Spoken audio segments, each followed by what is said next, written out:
Justo hoy la plana mayor del Partido Republicano se hizo presente en un evento dirigido a hispanos en un famoso local de Aurora. Vamos con mi compañera Maralí Marín, que nos tiene todos los detalles. Maralí, ¿cuál fue el objetivo principal de esta reunión?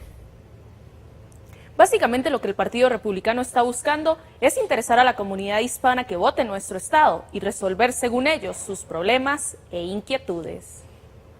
El presidente del Comité Nacional Republicano, Reince Priebus, llegó a nuestro estado esta tarde, quien junto con el candidato al Senado Cory Gardner, el candidato a gobernador Bob Dupree y el congresista Mike Coffman, entre otros, llevaron a cabo una mesa redonda con miembros del Consejo Asesor Hispano del Comité Republicano del estado de Colorado. Dicho consejo está integrado por líderes hispanos de todo el estado y es parte del compromiso sin precedentes del Comité Republicano de mantenerse involucrados con la comunidad hispana durante todo el año. La campaña que estamos empezando esta semana es comunicar y conectar con líderes dentro de la comunidad hispana para demostrar que estamos presentes y vamos a estar aquí siempre. No simplemente dentro del contexto de esta elección, pero cada día para poder resolver los problemas y dar oportunidad a la gente en nuestra comunidad. Y es que a decir del Partido Republicano,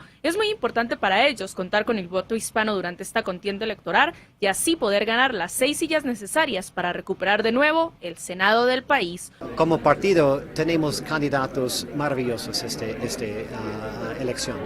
Bob Dupree, que es nuestro candidato para el gobernador, demuestra un tipo de liderazgo que necesitamos.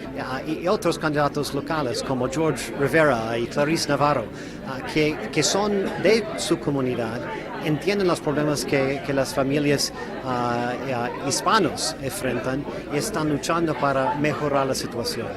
Por su parte, también el congresista Mike Coffman dijo que uno de sus compromisos es poder ayudar a las familias hispanas. He trabajado muy duro en esta comunidad y es muy importante para mí para ayudar a las familias aquí.